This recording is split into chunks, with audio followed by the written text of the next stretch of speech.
Entrepreneur's Enigma is a podcast for the ups and downs of entrepreneurship, so the wins and the fails that we all face being entrepreneurs, and how we learn from adversity. Every week I talk to a different entrepreneur with a story to tell. I'm Seth Goldstein. Come with me on the journey. This is Entrepreneur's Enigma. Let's get started.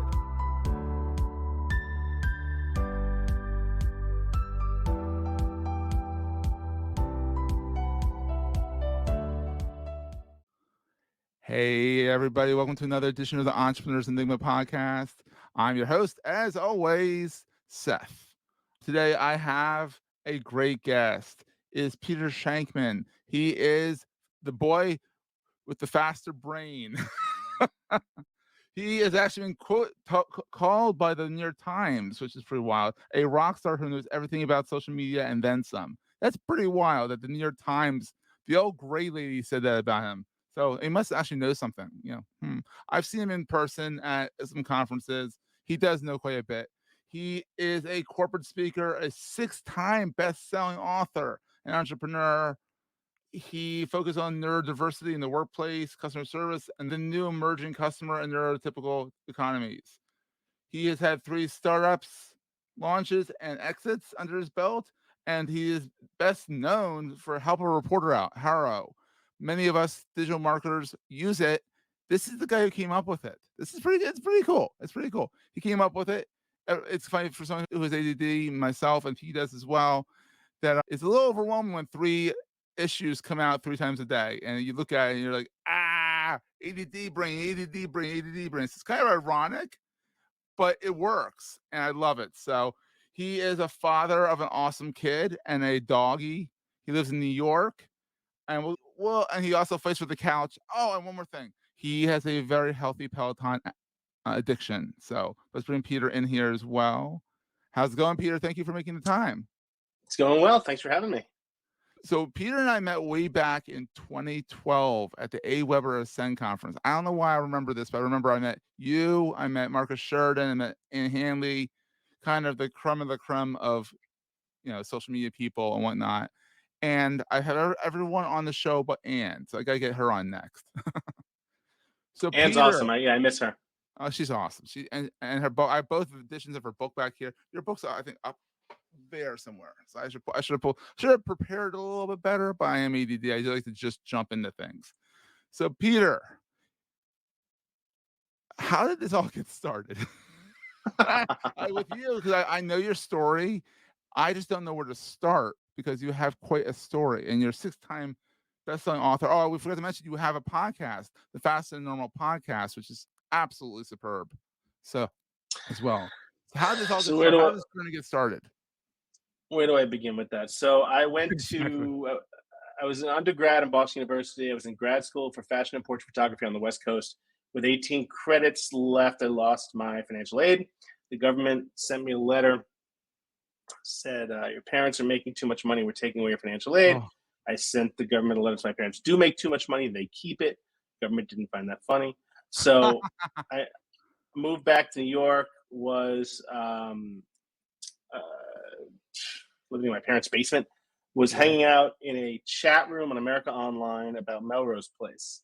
Ooh, you remember remember that? Yeah, Melrose Place. Someone in that chat room said, hey, we're trying to start a newsroom. You have a journalism degree, submit your resume. I said, sure, I have no experience. This will be perfect. I learned that sarcasm doesn't translate on the internet, and I was hired by America Online to be one of 3 founding editors of AOL News. And, that's pretty wild. So yeah, no experience. Chat room in the 90s. Through a chat room, no experience. Moved down to Virginia, helped launch the AOL newsroom. It's pretty crazy. I did that about 3 years. Moved back to New York. It was an amazing experience. Had a great time. Moved back to New York. Started consulting. Started doing PR. Realized that I could do PR a lot better than other people. Mm-hmm. Realized that I could do it quicker for the .com set, and so I launched a .com PR firm. And with no experience, we had clients like Napster, Juno, AOL. It was amazing. So I ran that about 3 years. Wound up selling it to a larger agency, and that was my first hit. Dopamine hit, big time. Yeah, and then I get so I get to the first company. Second one, I started a travel company that gets acquired pretty quickly. Then eventually, I came up with the idea for Help a Reporter Out. I just talk to everyone. If you're on my ADHD means if you're on a plane next to me, I don't know everything about you unless you fake your death. And so I created this idea that we could connect journalists with sources. It blew up, was making a ton of money, and had a lot of fun with it. And eventually it was acquired by Vocus, now Cision/PR Newswire. And It's yeah, it great. was a lot of fun. I got lucky. It is a really great service. I mean, I think it doesn't have the sparkle that it once did when you were running it or, like, right after. It's a little bit more corporate, which is fine. Nothing wrong with it. It still works. People still use it. I still get the 3 emails 3 times a day. You know, the general, the high t the I think the general, the business, and the high tech is what I get every single day. Love it. Yep. Like I said, it does get a little overwhelming when they pop in there. I'm like, "Oh my god, ADD moment, ADD moment," that kinda thing. And I But it sold it. I sold it now 13 years ago, but I'm so glad to hear that people are still using it. oh, I know it's like the ti honestly, I get HARO spam from people saying, "Oh, we can do HARO for you." So that Yeah, I'm means sure. you've made something special is when the spammers are like, "We can do it for you." Exactly. Exactly. That's pretty wild. So you were you only realized you were diagnosed and realized your ADD back when you were in your 30s, right? Yeah, I didn't get diagnosed till my mid 30s, like 35, 36. And, at that time, a lot of stuff was starting to make sense already, but at least this gave it a name. We're gonna take a quick break, hear from our sponsors, and get right back to the show. Exactly, and that's always helpful. I was one of the first children to be diagnosed with ADHD in the 80s, the late 80s. And my Okay. mom was a psychologist. She discovered it, discovered that I had it. Then she discovered ADD. That no, that she's not. I mean, she's smart. Hmm. She's not that smart, you know. Sorry, mom, but but then she became actually because of me. She became a school psychologist because of my wacky, awesome, non-neurotypical brain. She decided she could help other kids because she figured me out somewhat. You can never fully figure. I think we still strive to figure ourselves out half the time. Oh, yeah. But No. I'm not a late diagnosed. I'm an early diagnosed kid who was one of the first because you were around the same age, give or take 10 years. And so for it to be early diagnosed in the 80s is pretty remarkable. And my mom picked up on that. So Yeah, thank you, mom. definitely. And, look, it's still a struggle and all that, but how has ADD helped you? I'm really curious because I mean, it's a superpower.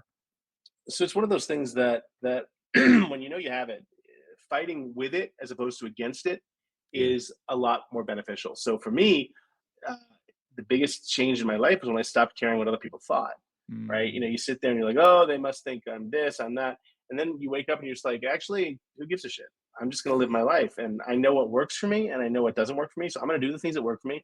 I'm up at 3:30 every morning, 4 o'clock every morning. I'm on the bike wow. for an hour and a half before my daughter wakes up. I'm a single dad. It's the only time Yeah. I have to make sure that I get that dopamine from that exercise is before my kid wakes up. So I'm Yeah. on that bike sometimes as early as 3:30 in the morning. This morning I was on it at 5 a.m. I got to sleep in a little. So I biked Nice. from 5 to 6.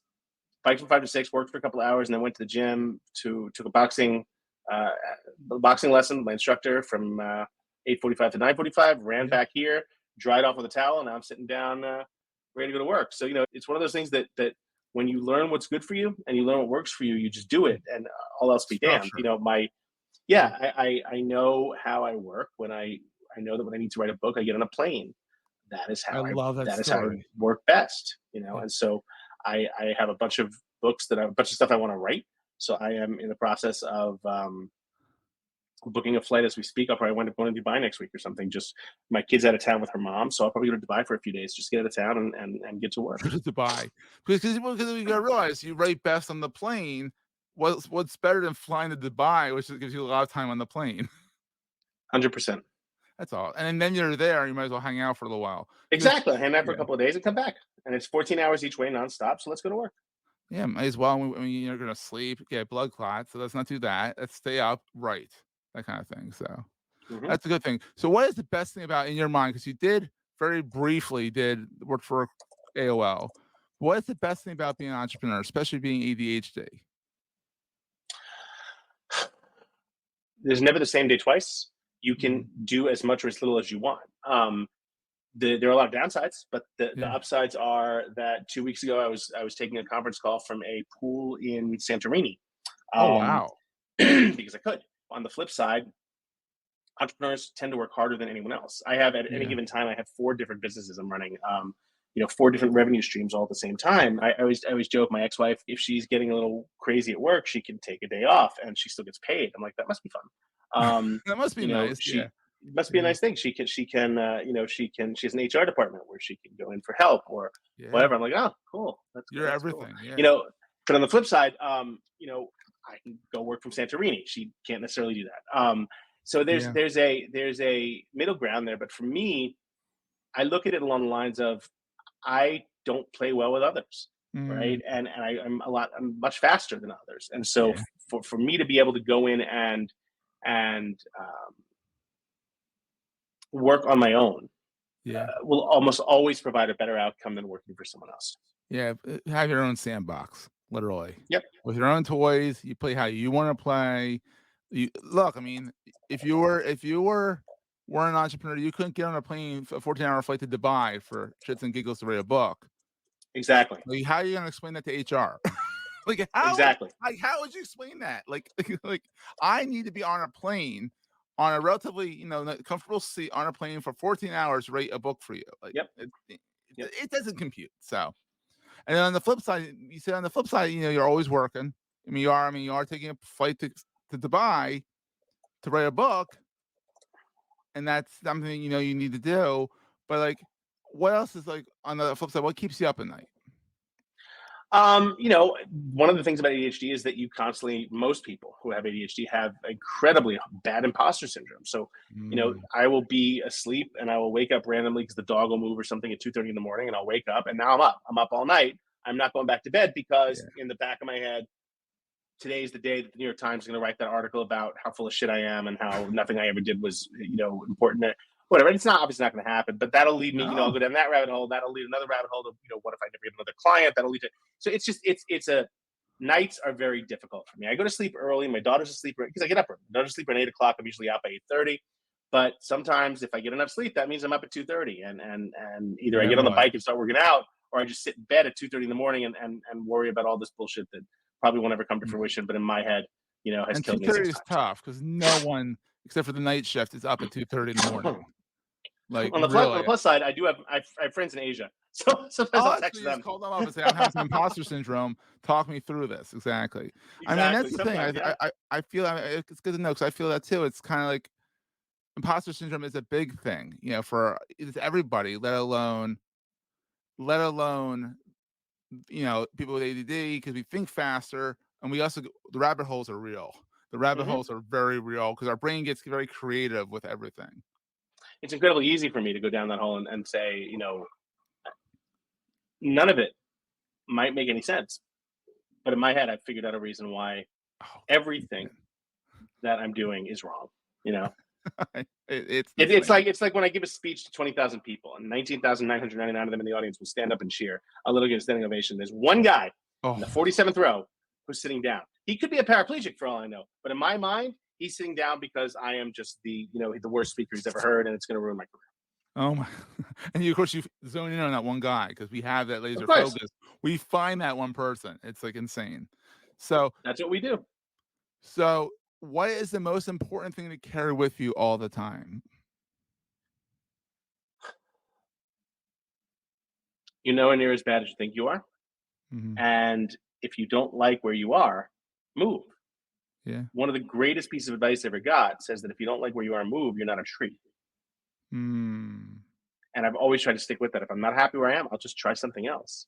That's the beauty of this world is you could try anything. And again, the ADHD side of that makes it. COVID was a bitch because I'd be sitting here and a normal week for me is I'd leave on a Tuesday to fly to Asia, give a speech Thursday morning in Asia, land Wednesday night, give a speech Thursday morning, be back Thursday afternoon on the Wow. and it's tough, but then COVID hits. I give a speech at 10 p.m. on a Monday, which is 10 a.m. Tuesday morning, and then my week's done. Ugh. Right? And they have nothing to do all week. And I'm like, well, what should I do? I could start another company. I could, maybe I could try meth. It's like Yeah. it was very dangerous to be in that position. So, Yeah. so the fact that we're getting back to busyness and that I'm on a plane and I'm traveling and the things are happening is just magical for me because I just need that so much. And it's good that you know what you need, and it's one of the the hardest thing about ADD and not. Knowing yourself is Yeah. mandatory for ADHD. You have to understand yourself. You have to accept yourself, Hmm. and you have to accept yourself for what you are. Yep. So you've written 6 books. The latest is The Boy with the Faster Brain. What inspired you to write a children's book? I mean, because that's completely different from writing anything else. Because you write to a So my certain most level. recent, before my children's book, my most recent book was called Faster Than Normal. It was the concept that ADD and ADHD is a gift, not a curse, as long as you know how to use it. And so it gave ways to use it and things to do. And then over time, everyone's like, "Oh my god, this book is great! I wish you had one for kids. I could show my daughter, I could show my son." ADHD. I'm like, "Yeah, I should do that one day," and I completely forgot about it. And then one day on a plane, I'm like, "I really should write this kid's book." And 2 hours later, it was written. One And day you're on a that's plane. just. Well, if there's a trend here, folks. One day he's on a plane. That's when he writes. Hmm. And But it I've works. read it. It's fantastic. It's a good read for even adults because it's a quick read for adults. Yeah. And especially when you have ADD, it's nice to have a quick read every once in a while. Jay Baer just came out with a 50-page book, and I was like, I wrote him, and I said, "Thank you for writing a small book." 'Cause, he's a smart guy, but when you're smart, you tend to write a lot, and the Hmm. books tend to be like 500 pages, and I'm like, "Oh, a 50-page book? Thank God." Yep. So, so thank you for The Boy with the Faster Brain. I read it, and I'm Mm. like, "Oh my God, this is me."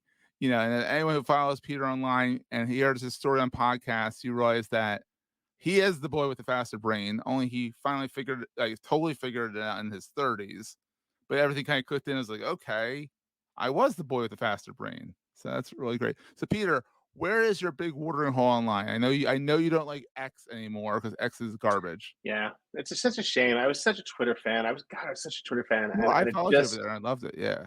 I miss it. But the interesting thing is, I'm not. I'm on Threads, but the desire to post on Threads as much as what used to be on Twitter is not there. So I Yeah. use it, but I'd say primarily my big thing is Instagram. I love my Instagram stories. I try to post Mhm. on them every day. I try to post good quality content on Instagram. So Instagram.com/, Peter Shankman. And then I'm on Facebook and I'm on LinkedIn. I'm everywhere. But yeah, I miss what Twitter was. And even if it went back to everything it was, I don't think I'd go back to it. I think it's been tainted. Yeah, that and also you realize that there's more than Twitter now, and you can actually get a break to write Yeah. another book. Yep. No question about it. All right, so Peter, thank you so much for being on the program. Thank you so much for taking time, even though this is midday for you, even though it's 10 o'clock here, it's midday for you. My pleasure. And I appreciate it. My And we'll pleasure. see everyone next time.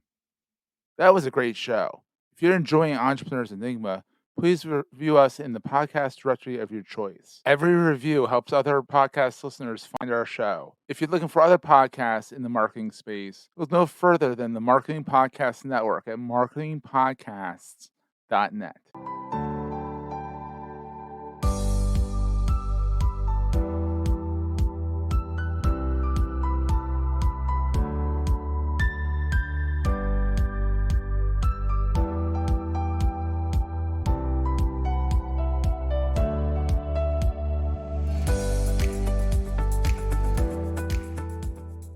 Goldstein Media hopes you have enjoyed this episode. This podcast is one of the many great shows on the MPN Marketing Podcast Network.